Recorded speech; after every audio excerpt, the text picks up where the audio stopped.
Hello students, welcome to my YouTube channel Mandan classes. आप सब कैसे हैं? आई होप आप सब बहुत अच्छे होंगे। तो चलिए आज के इस वीडियो में हम आपको बताएंगे द्विघात समीकरण में रिलेटेड प्रश्न। जैसे कि आपको प्रश्न में पूछेगा कि द्विघात समीकरण का जो कुछ क्वेश्चन दिया रहेगा उसमें आपसे प्रश्न पूछेंगे कि निम्नलिखित समीकरण के मूलों का योगफल और गुणनफल निकालें।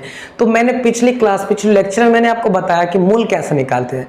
मूल का मतलब क्या होता है? Find the value of x, यानी एक्स के जो भी आप मान निकालते हैं उसको हम लोग मूल बोलते हैं। ठीक है, तो उसी को आपको योगफल और गुणनफल निकालने के लिए कहेगा। तो कैसे निकालेंगे? जैसा कि इधर मैंने बोर्ड पे कुछ प्रश्न ले लिए हैं, इसको मैं बताऊंगा, सेम आपको वैसा ही एग्जाम में बनाना है। ठीक है, अगर जो बच्चे मेरे पिछले वीडियो को नहीं देखें तो लिंक डिस्क्रिप्शन में रहेगा या मेरे प्लेलिस्ट में जाकर के पूरा वीडियो द्विघात समीकरण का देख लीजिएगा। ठीक है, देखिए निम्नलिखित प्रश्नों के मूलों को योगफल एवं गुणनफल निकालें।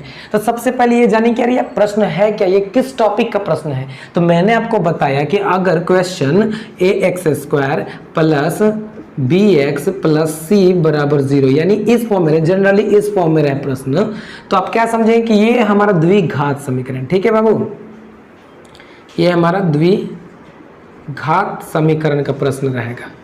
ओके, इस फॉर्म में रहना चाहिए ax² plus bx plus c बराबर 0। इस फॉर्म में क्वेश्चन रहेगा तो द्विघात समीकरण का है। इसको मैंने बनाने का कई तरीका बताया आपको, जाकर के लिंक डिस्क्रिप्शन में रहेगा, प्लेलिस्ट जाकर के देखें। तो चलिए इस प्रश्न को बनाते हैं, कैसे बनेंगे। तो प्रश्न कुछ इस प्रकार से है कि मूलों का क्या निकालना, हाईलाइट करते हैं योगफल और गुणनफल। तो देखिए इसको निकालने के लिए एक छोटा सा फॉर्मूला होता है कि अगर जब भी आप नोट में इसको लिख लेंगे बाबू, ठीक है, कि अगर जब भी आपको मूलों का योगफल निकालने के लिए बोलता है तो इसको हम लोग बोलते हैं अल्फा प्लस बीटा। यानी ये जनरली मूलों का योगफल का ये फॉर्मूला होता है कि अल्फा प्लस बीटा को आपको निकालना, इसी को बोलते हैं मूलों का योगफल। अल्फा प्लस बीटा बराबर होता है माइनस b/a। ठीक है, ये तो पहला हो गया। यानी अगर योगफल कहेगा तो ये फॉर्मूला को लगाना है। अगर आपको बोल देगा कि मूलों का, ठीक है, गुणनफल, तो आपको क्या करना है, यानी गुणनफल का मतलब इंटू होता है। ठीक है, बीच में इंटू कर दिए इस प्रकार से। तो इसका फॉर्मूला होता है c/a, यानी यहाँ पे है मूलों का योगफल। ठीक है ना, यहाँ पे मूलों का योगफल और नीचे है मूलों का गुणनफल। तो इस फॉर्मूला को आप यूज करके इनको निकाल सकते हैं। आप इसको राइट डाउन कर लेंगे। चलिए देखिए इस प्रश्न को बनाते हैं हम। पहला को तो लिखेंगे सॉल्व। क्या है, आप कहेंगे सर ये अल्फा बीटा, ये बी सी, ये क्या है? तो देखो अल्फा बीटा ये तुम्हारा तो मूलों का योगफल का योग है, यानी यही आपको निकालना है। तो इसको निकालने के लिए क्या चाहिए आपको? बी चाहिए और ए चाहिए। मैंने आपको बताया कि बी और ए कैसे निकलेगा, कहाँ से निकलेगा?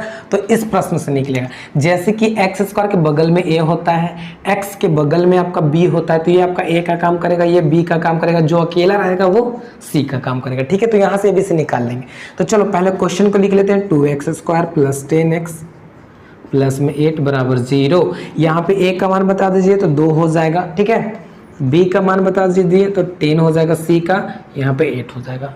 अंडरस्टैंड? अब चलिए यहाँ से निकालते हैं योगफल। तो क्या निकालेंगे? अल्फा प्लस बीटा, यानी अकॉर्डिंग टू क्वेश्चन। प्रश्न ये बोल रहा है ना, चलो निकालो। अल्फा प्लस बीटा बराबर माइनस बी, यानी यहाँ पे माइनस दे दिया। b का मान कितना है बाबू? यहाँ से निकालो 10 माइनस b/a। a का मान कितना है? 2। डिवाइड करेंगे तो कितना आएगा यहाँ पे? -5। यानी ये आपका निकल गया अल्फा प्लस बीटा, यानी ये मूलों का योगफल निकला। चलो दूसरा में क्या निकालना था? एंड आपको निकालना था गुणनफल, तो यानी निकालना अल्फा इंटू बीटा। तो देखो क्या है? c/a। c कितना है? 8 है, a कितना है? 2 है। डिवाइड करेंगे तो 4 में आएगा, यानी अल्फा इंटू बीटा बराबर 4 आंसर। तो इस प्रकार से आप मूलों का योगफल और गुणनफल निकाल सकते हैं इजिली। ठीक है, अच्छा आपको यहाँ पे क्या करना है, निम्नलिखित प्रश्नों का सेम यही क्वेश्चन आपको दूसरा में भी यूज करके इसको निकालना है। आप मुझे इसका आंसर कमेंट बॉक्स में बताइए जल्दी, कमांड इसका आंसर कमेंट बॉक्स में मुझे बताइए फटाफट, कमांड। अच्छा कभी कभी प्रश्न ये रहता है ना, ये आपको ये मूलों का योगफल और गुणनफल दे देगा और आपको ये समीकरण तैयार करने के लिए बोलेगा। तो सबसे पहले आप इसका आंसर मुझे कमेंट बॉक्स में बताइए, वीडियो को पॉज करके। उसके बाद हम सेकेंड क्वेश्चन की ओर चलते हैं, फटाफट करिए। तो देखिए ये जो आपका क्वेश्चन है ना बहुत इंटरेस्टिंग क्वेश्चन है। देखिए कोई जरूरी नहीं है कि एग्जाम में जो प्रश्न आएगा हम उसी को पढ़ेंगे, है ना। कुछ कुछ प्रश्न ऐसे होते हैं जो काफी इंटरेस्टिंग होते हैं, जिसको आपको आए या ना आए आपको पढ़ना है आपको, ठीक है ना, सिलेबस में। तो देखिए क्या है, समीकरण को ज्ञात करना। समीकरण का मतलब क्या होगा, किस चीज का समीकरण की बात कर रही है, तो द्विघात समीकरण की बात कर रही है। ये आपको एग्जाम में अगर पूछेगा तो ऐसा आपको इंडिकेट कर देगा कि द्विघात समीकरण की हम बात कर रहे हैं, यानी ये बात कर रहा है द्विघात समीकरण को आपको ज्ञात करना है। तो कैसे, इसका फॉर्म क्या होता है, तो ax² plus bx plus c, यानी इस फॉर्म में क्वेश्चन को आपको लाना है। कैसे लाना है, तो आपको कुछ इधर टर्म्स दिए हुए हैं, इस टर्म्स को फॉलो करके आपको क्वेश्चन के इस फॉर्म में लाना है। अंडरस्टैंड, प्रश्न समझ में आ गया ना, कि यानी द्विघात समीकरण को ज्ञात करें यदि, पहला क्वेश्चन यहाँ पे, यदि मूलों का योगफल इतना दे दिया है और मूलों का गुणनफल इतना दे दिया है। ये पहला क्वेश्चन। यहाँ पे देखो क्वेश्चन नंबर दूसरा है, दूसरा में कि मूलों का योगफल, ये भी वही चीज है लेकिन हम इसको शॉर्ट में लिख दिया अल्फा प्लस बीटा, तो इसका मतलब यही होता है मूलों का योगफल। अल्फा इंटू बीटा का मतलब मूलों का गुणनफल, गुणनफल का मतलब गुना, योगफल का मतलब जोड़ होता है। तो दोनों सेम ही क्वेश्चन है, अगर मैं एक आपको बता दूंगा तो दूसरा अपने आप बन जाएगा। तो चलिए इस प्रश्न को हम बताते हैं। तो देखिए मूलों का योगफल निकालना है, यानी कुछ इसको इस प्रकार से दिया हुआ, अल्फा प्लस बीटा बराबर दिया हुआ -3/4, ये दिया हुआ ना, ठीक है ना। अब देखो यहाँ पे नीचे दिया हुआ अल्फा इंटू बीटा बराबर 5/2, ठीक है ना। मैंने अभी आपको जस्ट इसी क्वेश्चन में कुछ समय पहले मैंने आपको बताया कि जब भी आपको अल्फा प्लस बीटा निकालने के लिए बोले तो फार्मूला होता है -b/a, इंटू निकालने के लिए बोलता है तो c/a फार्मूला होता है ना। तो देखो यहाँ पे आपको कुछ दिख रहा होगा, यहाँ पे आपको कुछ दिख रहा होगा कि अल्फा प्लस बीटा बराबर इतना दिया हुआ है, तो क्या है, अल्फा प्लस बीटा का फार्मूला तो ये भी होता है, तो हम इसको ऐसा लिख सकते हैं -b/a, यानी b का मान कितना हो जाएगा 3, a का मान कितना हो जाएगा 4। अंडरस्टैंड, यहाँ पे क्या था, अल्फा इंटू बीटा बराबर c/a, तो यहाँ पे भी तो हम लिख ही सकते हैं ना c/a, यानी a का मान 2 हो जाएगा, c का मान 5 हो जाएगा। आप सोच रहे हैं कि सर किस लिए हम कर रहे हैं, आप थोड़ा सा दिमाग दौड़ाओ और देखो कि अगर समीकरण हमको निकालना है तो क्या चाहिए मुझे, ax² plus bx plus c। अगर मुझे a पता चल जाए, b पता चल जाए, c पता चल जाए तो हम समीकरण तो आराम से लिख सकते हैं ना। तो इसी के लिए हम abc यहाँ से निकाल रहे हैं। अगर ये मुझे पता चल जाएगा तो आराम से इजीली से हम इसको फाइंड कर सकते हैं। तो चलिए हम इसको करते हैं, यानी b का मान हमारा 3 है। देखो तो यहाँ b का मान 3 है, यानी b का मान मेरा निकल गया। कितना निकल गया, तो इधर हम लिखते हैं, ठीक है। a का मान देखो यहाँ 4 है और यहाँ a का मान कितना है 2 है, यानी ऊपर को ऊपर से कंपेयर कर दिया, नीचे को नीचे से। तो थोड़ा इसमें गलत हो रहा है। क्या गलत हो रहा है कि b का मान तो सही है 3 निकल गया, c का मान 5 निकल गया, लेकिन यहाँ a का मान 4 है, यहाँ a का मान 2 है। तो किस वाले a को आप लोगे बताओ, तो फिर गलत हो जाएगा ना, इस कंडीशन में आपको गलत हो जाएगा। तो यहाँ पे जब सेम नहीं रहता है तब उस कंडीशन में आपको क्या करना है बाबू, आपको सेम करना होगा। बस एक बार समझ जाइए, यहाँ पे 5/2 है और यहाँ पे 1 मान, अगर इन दोनों में ऊपर में 2 से गुना कर दिए, नीचे में 2 से गुना कर दिए तो कोई फर्क पड़ेगा नहीं, ये तो दिस कैंसिल नहीं हो जाएगा।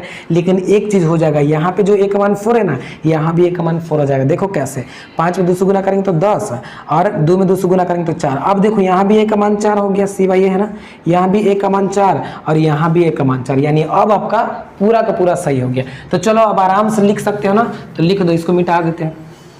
कैसे लिखेंगे, सबसे पहले क्या चाहिए हमको, ax², यानी a का मान कितना है तो 4, यहाँ भी a का मान 4, किसी एक को रख दो, यानी देखो कैसे लिख रहे हैं, तो यहाँ लिख देना अकॉर्डिंग टू क्वेश्चन, a का मान 4 तो 4, बाकी x² है तो x² आप लगा देंगे, ठीक है ना। अब देखिए b का मान, तो b का मान कितना है 3 है, यहाँ पे माइनस माइनस कट जाएगा ना, तो b बराबर 3 आ जाएगा, यानी यहाँ पे प्लस b का मान कितना कर देंगे, b की जगह पर 3 x है तो यहाँ पे x ऐसे डाल देंगे, ओके, प्लस c का मान कितना, देखो c का मान यहाँ 5 दूना 10 किया ना, नया वाला देख रहे हैं, नया वाला 5 दूना 10, तो c का मान यहाँ पे कितना हो गया 10, अब बराबर में आप 0 लगा देंगे तो ये आपका द्विघात समीकरण तैयार हो गया। समझ में आया ना कैसे कैसे तैयार किए। अगर देखो आपको नहीं समझ में आया तो फिर से इस वीडियो को देखो और समझो। इस प्रश्न का आंसर आप मुझे कमेंट बॉक्स में जरूर दीजिए, कमेंट बॉक्स में इसका मुझे आंसर आप दीजिए तो कितना आता है इस आंसर, इसका समीकरण कितना आता है, ठीक है ना। आप मुझे ये बताइए, बस इतना ही बता दीजिए ना कि ए का मान कितना आएगा, बी का मान और सी का मान। जल्दी मुझे कमेंट बॉक्स में इसका आंसर चाहिए। तो आई होप आपको वीडियो समझ में आई होगी। अगर समझ में आएगी तो आज के लिए इतना ही। Till then take care, bye bye.